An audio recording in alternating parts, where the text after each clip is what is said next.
Now, following Jaron Ennis' dominant win over Lima in his debut at 154 pounds, Murtazaliev recently tweeted saying he's ready.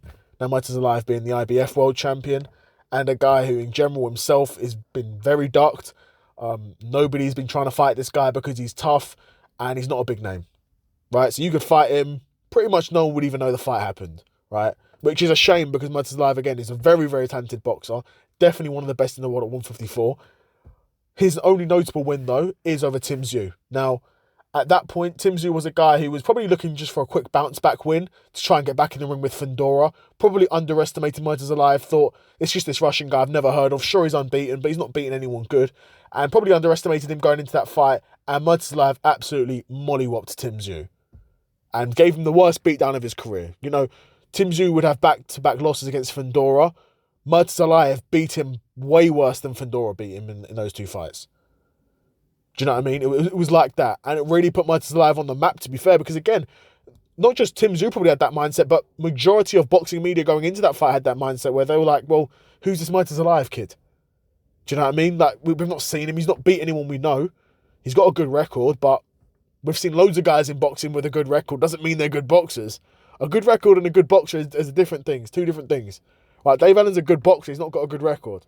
Tevin Farmer's a great boxer. He's not got a good record. Right? And we think Murtazaliev might be one of these guys who's not that good of a boxer, but got a good record. He showed good record, and he's a good boxer. So rightfully so, deserves to be a world champion and has put himself in those conversations.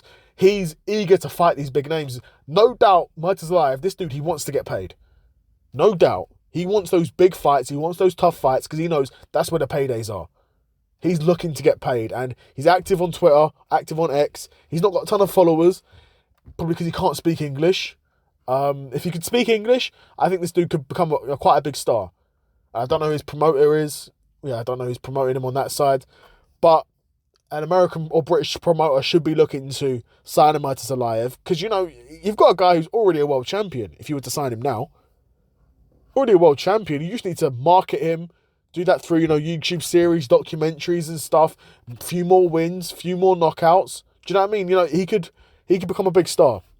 But I say all that to say he wants to fight Jaron Ennis. Now, can he beat Jaron Ennis? That's another conversation entirely.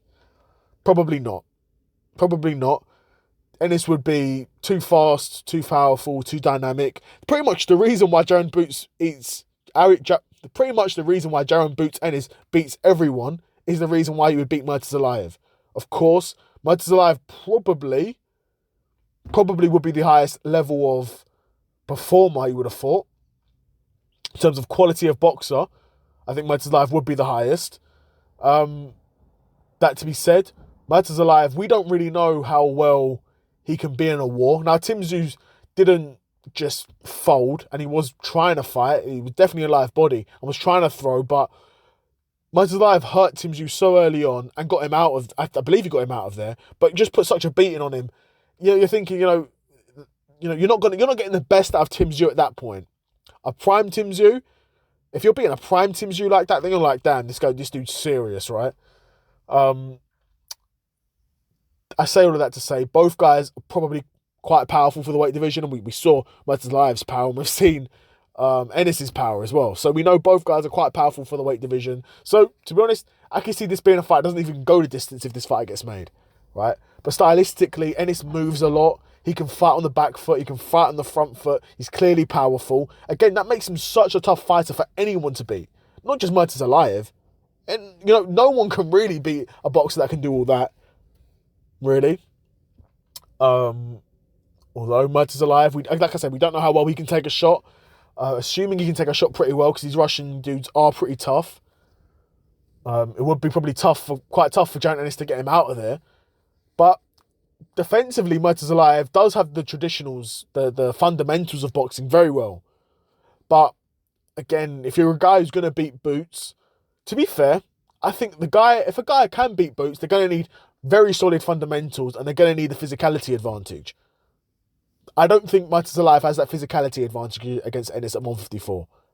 I don't really think anyone at 154 really, really has that physicality advantage over him. Other than Fundora, obviously, because he's like 6'6". I don't even think Victor Ortiz has it, if I'm being honest.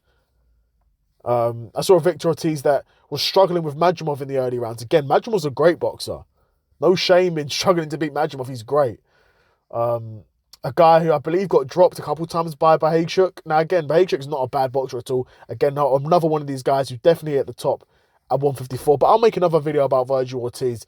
This vid's really about Ennis and Murtazaliev. But if this fight does get made, I think it'll be a relatively easy win for Jaron Ennis. And I don't say that lightly because I know how good Murtazaliev is. That's just how good Boots is, in my opinion. But yeah, let me know what you guys think in the comments below. Let me know if you think if this fight gets made, it'd be another easy win for Boots. Or do you think Murtazaliev could be the first person to beat Boots? Let me know in the comments below, and I'm out. Peace.